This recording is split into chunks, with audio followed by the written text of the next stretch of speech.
Hello बच्चों, स्वागत है आपका अपने YouTube चैनल जैकपुर पे। तो आज के इस वीडियोस में हम बात करेंगे क्लास 9 के साइंस के बारे में, जिसका टॉपिक हम लोगों ने लिया है बल एवं गति।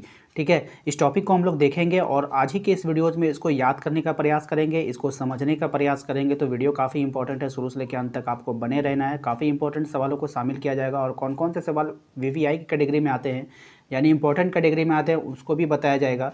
यदि आप हमारे चैनल पे पहली बार आए हैं तो चैनल को सब्सक्राइब कर लीजिएगा, घंटी के बेल आइकन को दबा दीजिएगा अगली वीडियो के नोटिफिकेशन को पाने के लिए। साथ ही साथ आप वीडियो के डिस्क्रिप्शन में आपको मिल जाएगा आपके व्हाट्सअप ग्रुप का लिंक, यानी क्लास 9 के व्हाट्सअप ग्रुप का लिंक मिल जाएगा, टेलीग्राम चैनल का लिंक मिल जाएगा, तो उसे ज्वाइन जरूर कर लें। तो चलते हैं अब अपने सवाल पे। सबसे पहला सवाल है हमारा, बल का एसआई मात्रक क्या है। तो देखिए, बल जो होता है वो बल का एसआई मात्रक होता है न्यूटन। बल का एसआई मात्रक क्या होता है? न्यूटन होता है। इसको याद रखिएगा, जिसको हम लोग एन के द्वारा भी प्रदर्शित किया जाता है। कभी कभी सवाल में आपसे पूछ लिया जाएगा बल को प्रदर्शित किया जाता है किससे? एन से। न्यूटन को किसके प्रदर्शित कहते हैं? एन से, यानी बड़ी एन, छोटी एन नहीं, बड़ी एन। ठीक है, समझ में आ गया आपको। अगला सवाल है हमारा, सभी वस्तुएं अपनी अवस्था में परिवर्तन का विरोध करती है, यह गुण क्या कहलाता है। तो यह गुण कहता आता है जड़त्व। यह गुण क्या कहलाता है? जड़त्व। देखिए, अपनी अवस्था में परिवर्तन का विरोध करती है। जैसे आप समझते हैं, जैसे आप चलती हुई ट्रेन पर यदि आप बैठे हुए हैं, ठीक है, सीट पर बैठे हुए हैं, तो आप ट्रेन चल रही, एक अचानक से ट्रेन रुकती है तो आप कहाँ आगे की ओर झुक जाते हैं। ऐसा क्यों होता है? यही जड़त्व के कारण होता है, जिसको हम लोग विराम जड़त्व कहते हैं। और कभी कभी क्या होता है, आप ट्रेन पे बैठे रहिएगा, कभी कभी ट्रेन जब अचानक से चलेगी तो आप पीछे की ओर भागेंगे, है ना। तो ऐसा इसलिए होता है, किसके कारण होता है? विराम जड़त्व के कारण। वो अपनी पहली वाली अवस्था को बनाए रखता है। जब कोई राइफलधारी जो होता है या बंदूकधारी जो अपनी गोली चलाता है, तो वो पीछे की ओर धक्का मारता है उसको, है ना। तो यही सब होता है, वो अपनी अवस्था को बनाए रखना चाहता है। वो अगर वो रुका था तो वो रुके ही रहना चाहता है ना। तो यही सवाल आपको कह रहा है। अगला सवाल है हमारा, द्रव्यमान और वेग के गुणनफल को क्या कहते हैं। द्रव्यमान और वेग के गुणनफल को क्या कहते हैं? संवेग कहते हैं। याद रखेंगे, काफ़ी इंपॉर्टेंट है ये वाला सवाल, आपका VVI कैटेगरी में आता है। ठीक है, इसको आप नोट कर लेंगे। अगला सवाल है, न्यूटन गति के प्रथम नियम क्या व्यक्त करता है। तो प्रथम नियम जो है वो जड़त्व के नियम को व्यक्त करता है और ये भी आपका VVI कैटेगरी में आएगा। ठीक है, याद रखेंगे। अगला सवाल है हमारा, न्यूटन की गति का कौन सा नियम बल की परिभाषा देता है।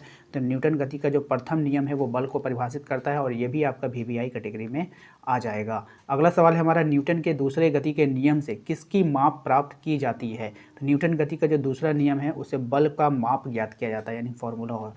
ठीक है, अगला सवाल है हमारा, प्रत्येक क्रिया के समान एवं विपरीत प्रतिक्रिया होती है, यह गति का कौन सा नियम है। तो यह गति का तृतीय नियम है। प्रत्येक क्रिया के समान एवं विपरीत प्रतिक्रिया होती है। ठीक है, तो ये कौन सा नियम है? तृतीय नियम है और ये भी आपका VVI कैटेगरी में आएगा। अगला सवाल है, निम्न में से किसका जड़त्व अधिक होता है। तो रेलगाड़ी का जड़त्व अधिक होता है। ठीक है, अगला सवाल है हमारा, संवेग में परिवर्तन की दर समानुपाती होता है किसका। तो आरोपित बल के। ठीक है, नेक्स्ट है हमारा, संवेग में परिवर्तन बराबर होता है किसका। तो आवेग के। जो इंपॉर्टेंट होगा मैं खुद बता दूंगा आपको, ठीक है ना।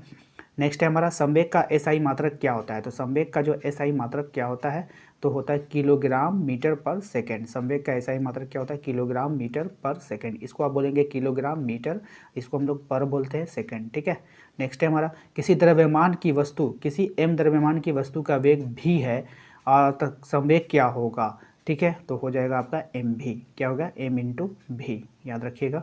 अगला सवाल है बल F, द्रव्यमान m तथा त्वरण I के बीच में संबंध क्या होगा। ठीक है ना, तो क्या हो जाएगा? F बराबर ma, F बराबर ma। ठीक है, याद रखेंगे। नेक्स्ट है, त्वरण यहाँ पे हो सकता है 1 होगा, इसीलिए यहाँ पे m/a हो गया। ठीक है ना, ये 1 है, I नहीं है। तो नेक्स्ट है, और ये वाला जो आपका VVI में, इसको याद रखिएगा। ठीक है, इस तरह के सवाल आपसे एग्जाम में बार बार पूछे जाते हैं। अगला सवाल है हमारा, बल की माप ज्ञात की जा सकती है। बल की माप क्या की जाती है? द्वितीय गति के नियम से। ठीक है, याद रखिएगा, ये आपका VVI में आएगा। ठीक है, नेक्स्ट है हमारा, किलोग्राम मीटर पर सेकंड स्क्वायर किसका मापक है। तो ये है आपका बल का। ठीक है ना। नेक्स्ट है हमारा, न्यूटन किसका मात्रक है। तो ये भी आपका बल का है, अभी हमने आपको बताया था। नेक्स्ट है हमारा, किसी वस्तु के जड़त्व की माप होती है कौन? द्रव्यमान। जड़त्व की माप क्या होती है? द्रव्यमान होती है। ये भी आपका VVI में आएगा। जड़त्व का गुण क्या है? जड़त्व का गुण जो होता है वो प्रत्येक वस्तु में होता है। जड़त्व का गुण क्या होता है? प्रत्येक वस्तु में होता है।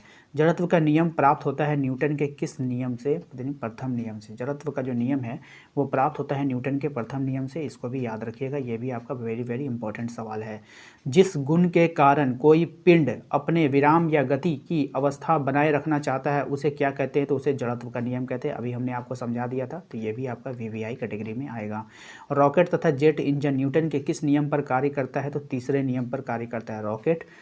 तीसरा नियम देखिए क्या है, तीसरा नियम में आपसे कहता है यही है कि कोई भी वस्तु अपने प्रारंभिक अवस्था को बनाए रखती है और प्रत्येक क्रिया के विपरीत प्रतिक्रिया होती है। तो रॉकेट हो गया, गोली हो गया, ये सब जो है आपका तीसरे नियम पे कार्य करता है। 1 न्यूटन किसके बराबर होता है, तो 1 न्यूटन बराबर हो जाता है आपका 1 kg, है ना, 1 kg यानी कि प्रत्येक 1 kg मीटर पर सेकेंड स्क्वायर के, ठीक है, याद रखिएगा इसको। नेक्स्ट है हमारा 1 न्यूटन समतुल्य होता है किसका, तो ये इसका हो जाएगा 10⁵ टन, और ये तो आपका VVI है, ठीक है, इसको याद रखिएगा, 10⁵ टाइन के बराबर होता है। किसी गतिशील पिंड का वेग आधा करने से उसका संवेग क्या हो जाएगा, आधा हो जाएगा, और ये भी आपका वेरी वेरी इंपॉर्टेंट सवाल है, इसको ध्यान में रखिएगा। 1 किलोग्राम भार कितने न्यूटन के बराबर होता है, तो ये 9.8 न्यूटन के बराबर होता है, और ये भी आपका VVI सवाल है, इसे आप याद रखिएगा। जितने भी इंपॉर्टेंट सवाल है इसको एकदम गांठ बांध लीजिए, इसको आपको रट्टा मार के जाना है, क्योंकि ये सवाल बिल्कुल भी आपका मिस नहीं होगा, एग्जाम में देखने को मिलेगा। अगला सवाल है हमारा, रॉकेट की गति के निम्न में से कौन सी भौतिक राशि संरक्षित रहती है, तो रैखिक संवेग। रॉकेट जो है ना वो सीधी रेखा में गति करता है, वो ऐसे ऐसे टेढ़ा मेढ़ा नहीं जाएगा, ठीक है ना, तो रैखिक संवेग गति होती है। नेक्स्ट है हमारा, किसी वस्तु का जड़त्व निर्भर करता है किस पर, तो वस्तु के द्रव्यमान पर। वस्तु का जड़त्व निर्भर करेगा वस्तु के द्रव्यमान पर, इस तरह से याद कर लीजिएगा, ये आपका VVI कैटेगरी में आता है। न्यूटन का कौन सा गति विषयक नियम ही गति का वास्तविक नियम कहलाता है, तो द्वितीय गति का जो नियम होता है वो उसकी वास्तविक गति का नियम ही कहलाएगा।